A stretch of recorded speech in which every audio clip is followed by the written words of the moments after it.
لیکن اس سے پہلے ایک سوال جو کہ بڑا اہم سوال ہے، لوگوں نے بھی پوچھا، ہمارے اپنے ذہن میں بھی آتا ہے جو دین کے طالب علم ہیں، کہ غامدی صاحب نے سورہ احزاب کی جو انٹرپریٹیشن کی، اور انہوں نے کل یہ بتایا تھا کہ وہ اس میں منفرد نہیں ہے، باقی معاصر علماء بھی اور کچھ متقدمین انہوں نے بھی اس سے ملتی جلتی آراء قائم کی ہے کہ یہ ازواج مطہرات کے ساتھ خاص تھی۔ لیکن سوال یہ پیدا ہوتا ہے کہ ان احکام کو جو اولین مخاطبین اس عہد میں موجود تھے، یعنی رسول اللہ کی بیٹیاں، عام مومنین عورتیں، انہوں نے کیسے سمجھا؟ کیا انہوں نے بھی یہ پابندیاں اختیار کر لی تھیں جو ازواج مطہرات نے اختیار کیں؟ کیا انہوں نے بھی اپنے گھروں کے آگے پردے لگا لیے تھے؟ کیا انہوں نے بھی گھروں سے نکلنے پر پابندی عائد کر لی تھی؟ وہ مسجدوں میں نہیں جاتی تھی، وہ عام میل جول ان کے یہاں نہیں تھا، یا وہ کام نہیں کرتی تھیں؟ اور کیا انہوں نے سورہ احزاب کے ان احکامات کی روشنی میں ازواج مطہرات کو اپنا رول ماڈل سمجھتے ہوئے یہ پابندیاں قبول کر لی تھیں؟ یہ بہت اہم سوال ہے۔ تو اس سوال پہ اس طرح کل غامدی صاحب نے تذکرہ بھی کیا تھا کہ بہت سارے لوگوں نے تحقیق کی ہے، کچھ معاصر محققین بھی ہیں، انہی میں سے ہمارے ایک دوست اور ایک بڑے جلیل القدر عالم ڈاکٹر عامر گزدر کا مقالہ، جس کا غامدی صاحب اس گفتگو میں کئی دفعہ ذکر کر چکے ہیں، تو مجھے یہ مناسب محسوس ہوا کہ اس مقالے کا اس سوال کی روشنی میں ایک خلاصہ میں آپ کے سامنے پیش کر دوں، اور پھر میری درخواست ہوگی کہ جو لوگ عربی جانتے ہیں وہ ان کا مقالہ دیکھ سکتے ہیں، اور انشاءاللہ وہ اردو زبان میں بھی جلد شائع ہو جائے گا۔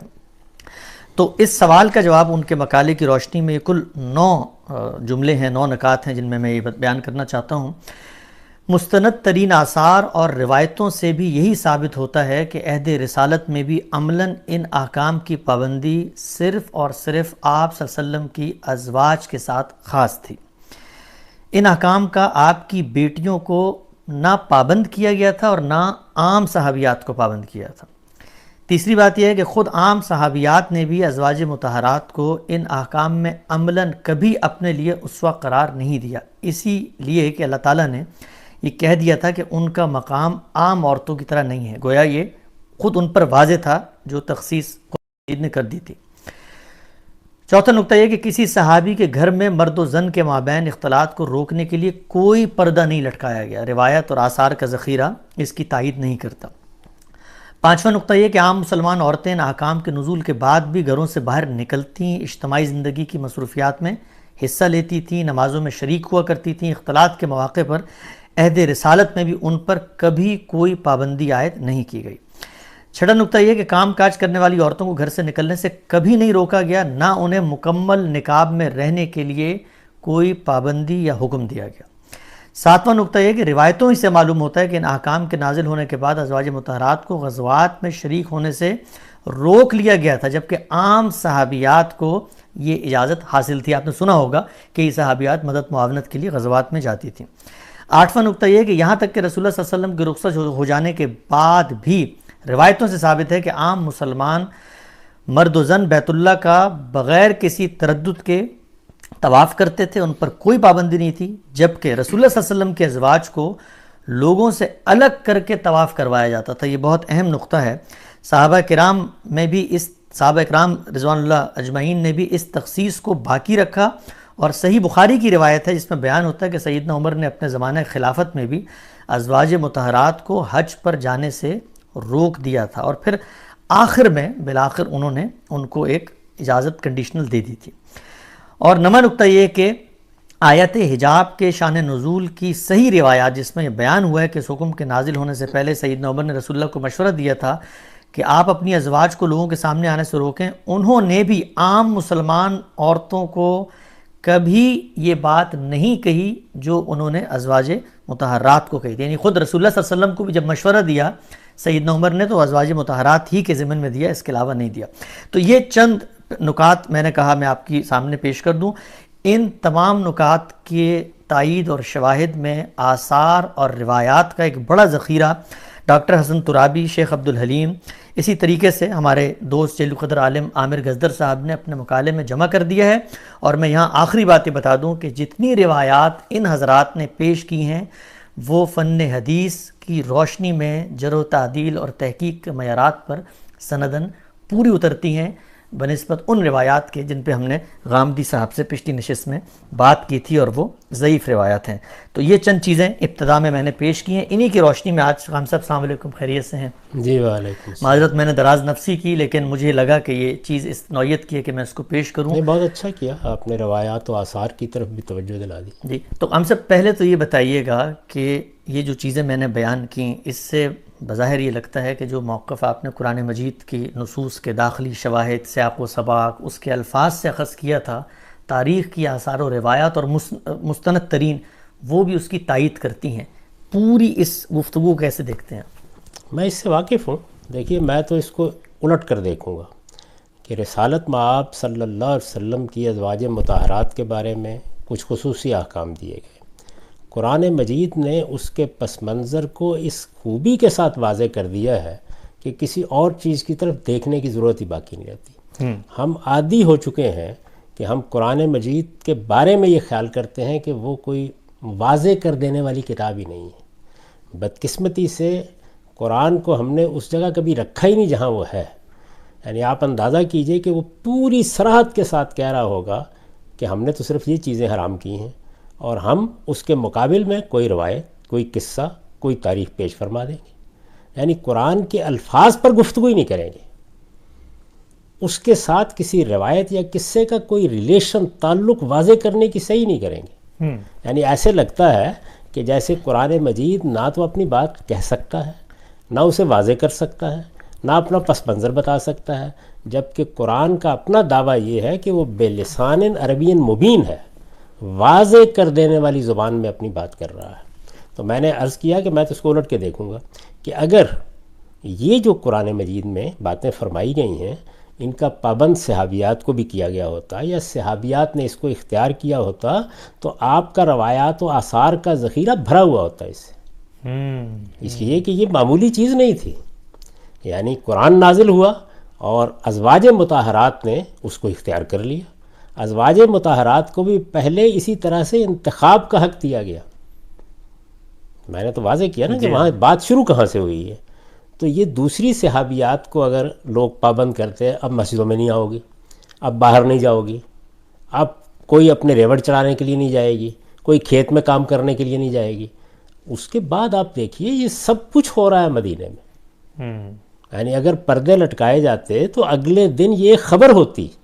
جی جی جی، ایک پورے شہر میں، ایک پوری بستی میں اس طرح کا کوئی معاملہ آپ کو صحابہ کے دور میں، رسالت پاک صلی اللہ علیہ وسلم کے دور میں سرے سے نظر نہیں آتا. کہتے ہیں وہ عورتیں نکلتی تھیں، کام کرتی تھی، رسول اللہ نے اٹھنی پہ بٹھایا ان کو. بالکل واضح ہے یہ سب کچھ، اور اس میں اتنا بڑا ذخیرہ موجود ہے تاریخ کا.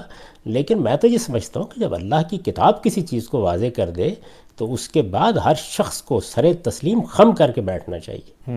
اگر قرآن سمجھ میں نہیں آ رہا تو سوال اس پر کرنا چاہیے.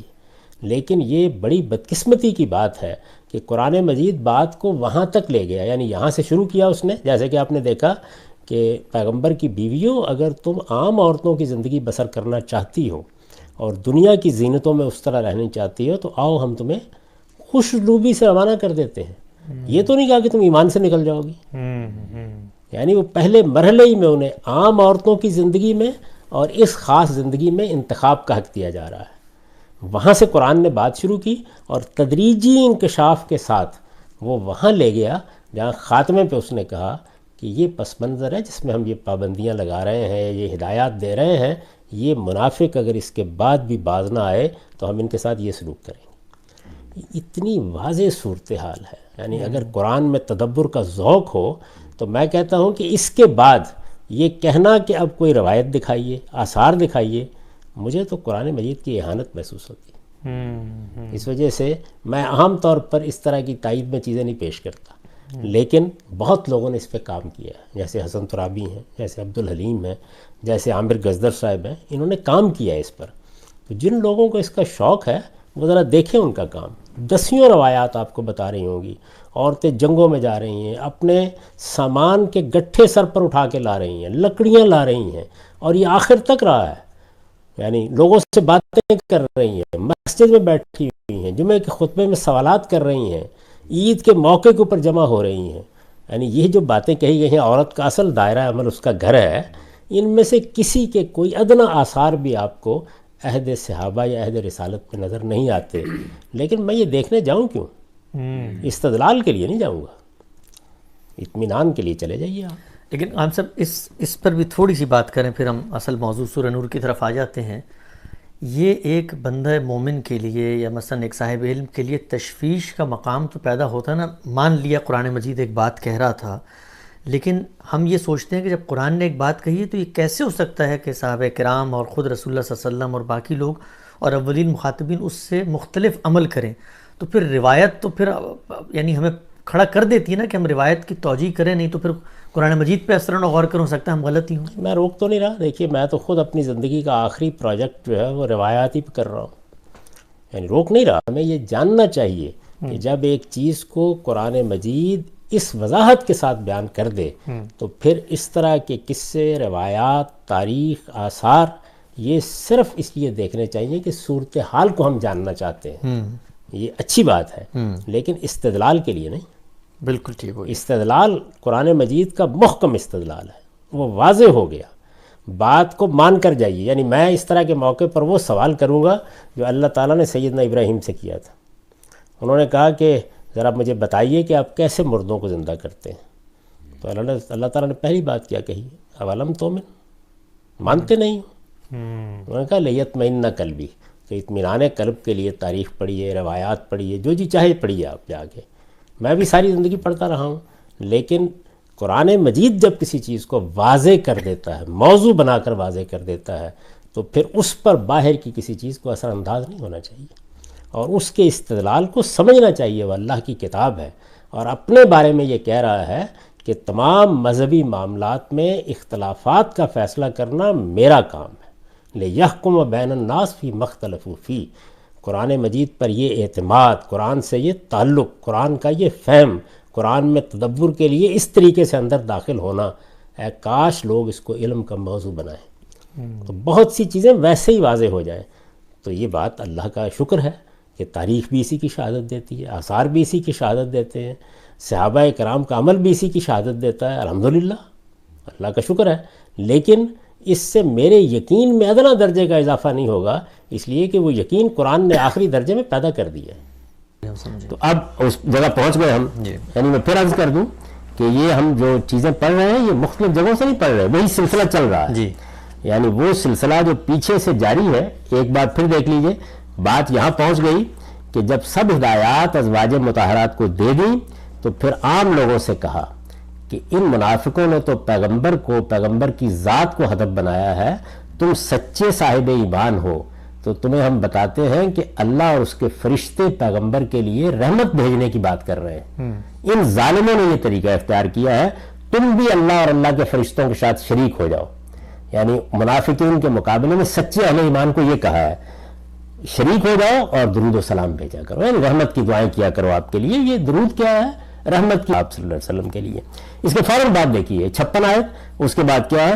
ان الذین یؤذون اللہ ورسولہ لعنہم اللہ فی الدنیا والآخرہ.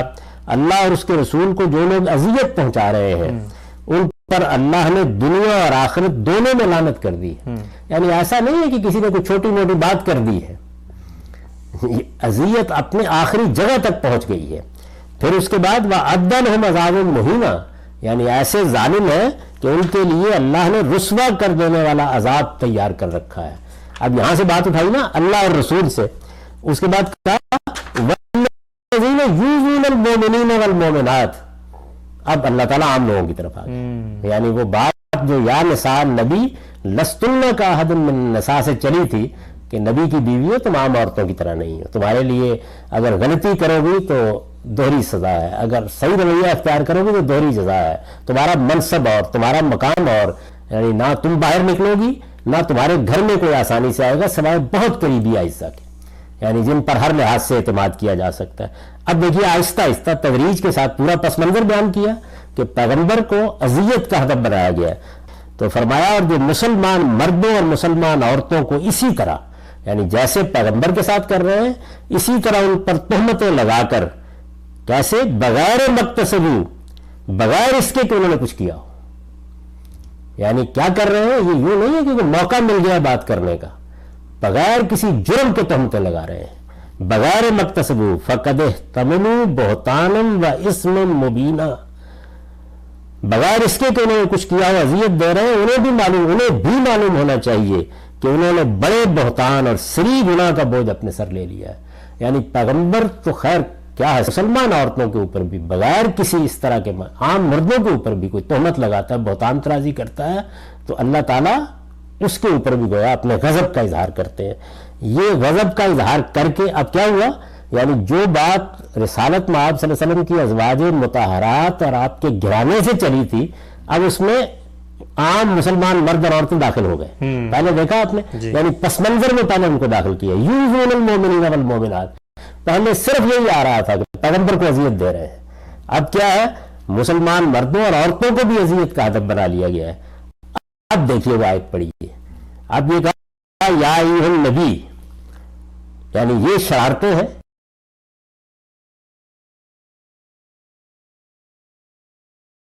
اب کہو وہ بناتے اور اپنی بیٹیوں سے کہو،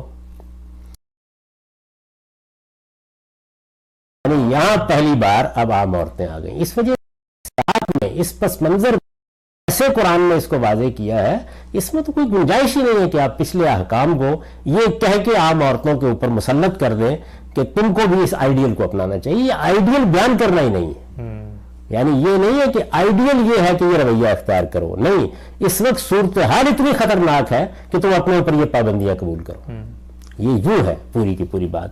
اب مسلمان عورتیں آ گئیں درمیان میں، کیا ہے پرابلم، کیا ہے دیکھیے نا کہ ازواج کو یہ تو پیچھے کہہ دیا گیا ہے، حضور کی ازواج مطہرات کو جو ہدف ہے اصل میں، ان کو تو پیچھے یہ کہہ دیا گیا ہے کہ وہ گھر سے بھی نہیں نکلیں گی کسی بغیر ضرورت کے، اور باہر سے بھی کوئی ان کے گھر میں داخل نہیں ہوگا، وہ پابندی لگا دی گئی۔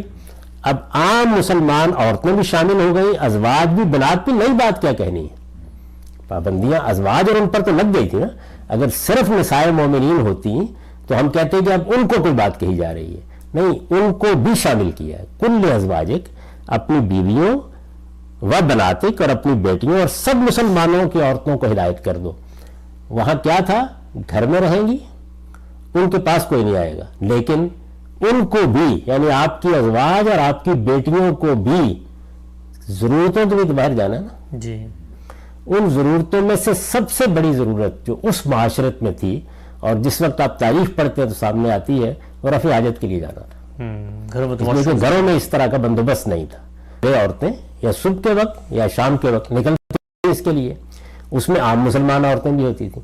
تو اب کیا ہے، اب یہ ہے کہ یہ تو گھروں سے متعلق بات کی گئی تھی، گھروں میں رہو، اب یہ کہا کہ تم کو بھی عام عورتوں کی طرح باہر تو جانا ہی ہوگا نا۔ عام عورتیں تو باہر جاتی ہیں، ان کو تو گھر میں بند کیا ہی نہیں گیا، وہ اپنے کاروبار کے لیے بھی جاتی ہے، دوسری چیزوں کے لیے بھی جاتے ہیں، لیکن تمہیں پابند کیا گیا تھا تو شامل کر کے اب کہا کہ ان سب سے کہو کہ اندیشے کی جگہ پر جائے، یعنی اب یہ بات گھر کی نہیں ہو رہی، یہ باہر کسی ایسی جگہ پر جانے کی ہے جہاں پر وہ اسکینڈل بنانے والے اب کسی اور اذیت کا فتنہ لے کے آ سکتے ہیں۔ وہاں جائیں تو کیا کریں، یدنین علیہن من جلابیبہن، اپنی چادروں میں سے کوئی بڑی چادر اپنے اوپر ڈال لیا کریں۔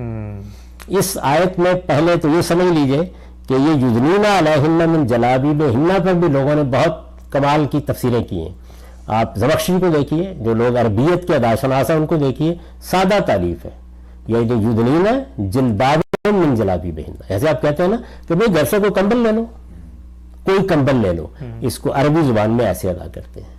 اچھا، اس میں جو فعل استعمال ہوا ہے اس کا مطلب کیا ہے، اوڑھ لینا، وہ کوئی بڑی چادر اوڑھ لیا کریں، اندیشے کی جگہ پر جائیں، اندیشے کی جگہ پر جائیں۔ یہ کیوں بیان کیا میں نے، اس لیے کہ جس پس منظر میں جس سیاق میں بات آ رہی ہے، یہ اب عام زندگی نہیں بلکہ باہر جانے کا مسئلہ ہے، آگے مزید واضح ہو جائے گا۔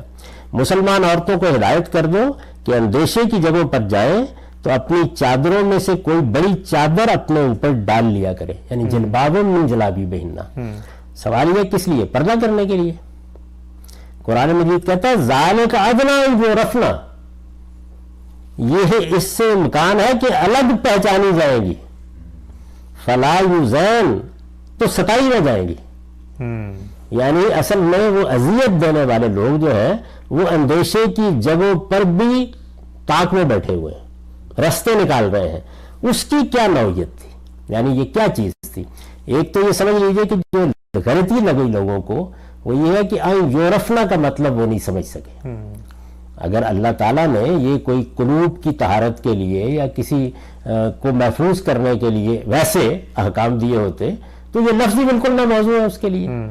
یورفنا یعنی ہو کیا رہا ہے، اب اس کو ذرا تفصیل کے ساتھ سمجھیے. اس پر میں نے لکھا ہے ان الفاظ سے بھی واضح ہے اور حکم کا سیاق و سباق بھی بتا رہا ہے کہ یہ عورتوں کے لیے پردے کا کوئی حکم نہیں تھا جیسا کہ عام طور پر لوگوں نے سمجھا ہے، بلکہ مسلمان عورتوں کے لیے ان کی الگ شناخت قائم کر دینے کی ایک وقتی تدبیر تھی. یعنی ان کو اور دوسری عورتوں کو چونکہ اختلاط کے مواقع پیش آتے تھے، باہر جانا نا، یعنی اسی موقع پر حضور کی ازواج مطہرات میں سے بھی کوئی باہر نکلی ہوئی ہیں اسی ضرورت کے لیے جس کا ذکر ہم کر چکے، حضور کی بیٹیوں میں سے کوئی نکلی ہوئی ہیں، مسلمان عورتیں بھی ہیں. لیکن مدینہ تو ایک چھوٹا سا گاؤں ہے تو اس میں دوسری عورتیں بھی نکلی ہوئی ہیں.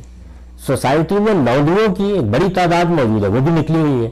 تو اب اختلاط ہو رہا ہے کیا ان عورتوں کے مابین اور ان عورتوں کے مابین. اس موقع کے اوپر ہے یا یورفنا، ان سے الگ پہچانی جائے، یعنی ان کی عورتوں سے یا لونڈیوں سے یا دوسری عورتوں سے کہہ لیجئے الگ پہچانی جائے. یورفنا کا مطلب یہ ہے. تو شناخت قائم کی گئی ہے. یہ نہیں کہا گیا کہ یہ چادر لینے کے نتیجے میں پردہ کرانا مقصود ہے. تمہاری پہچان بن جائے یہ اور نامعقول لوگ تنگ نہ کر سکیں، ستائیں نہیں. تو سوال پیدا ہوتا ہے نا کہ شناخت قائم کرنے سے کیا ہوگا، یعنی کیسے نہیں ستائیں گے پھر وہ. تو اس کو اب سمجھ لیجئے کیا چیز ہے. تو پہلے میں نے لکھا ہے کہ ان الفاظ سے بھی واضح ہے اور حکم کا سیاق و سباق بھی بتا رہا ہے کہ یہ عورتوں کے لیے پردے کا کوئی حکم نہیں تھا. جیسا کہ لوگوں نے ہر میں دیکھا چادر لینی ہے تو خیال کر لیا پردے کا حکم ہے.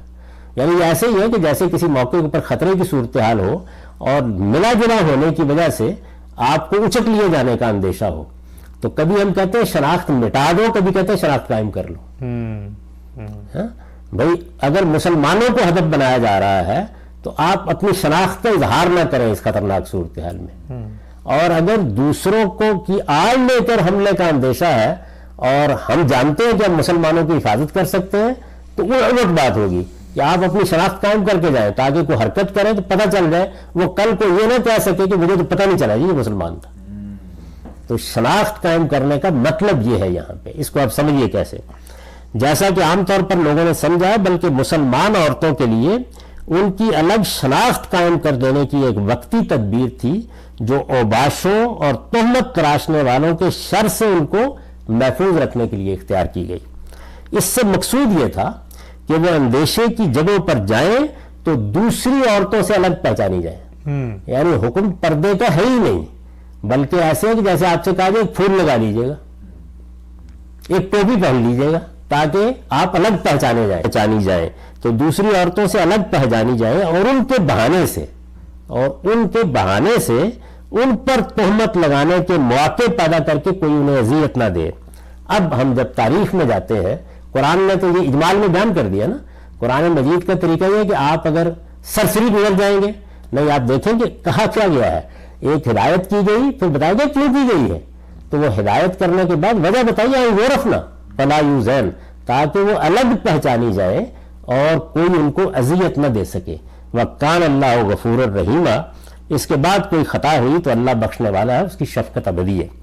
اب کیا ہوا، روایتوں سے معلوم ہوتا ہے کہ مسلمان عورتیں جب رات کی تاریکی میں یا صبح منہ دھیرے رفع حاجت کے لیے نکلتی تھیں تو منافقین کے اشرار ان کے درپے آزار ہوتے ہیں. اندھیرا ہے نا، یعنی اس میں فرق کرنا ذرا مشکل ہوتا ہے. درپے آزار اب ہوتے ہدف تو ہوتی تھی مسلمان عورتیں، ان پر گرفت کی جاتی کہ بھئی آپ ادھر کیوں گئے تھے. تو اگر تو آپ یہ صرف تو مسئلہ نہیں پیدا ہوگا، ان کی عورتیں بھی ہیں، ان کے ہاں کی لونڈیاں بھی جا رہے ہیں، اس پر گرفت کی جاتی تو فوراً کہہ دیتے تھے کہ ہم نے تو فلاں اور فلاں کی لونڈی سمجھ کر اس سے فلاں بات معلوم کرنا چاہیے تھی. اس بہانے کا سد باب کیا گیا.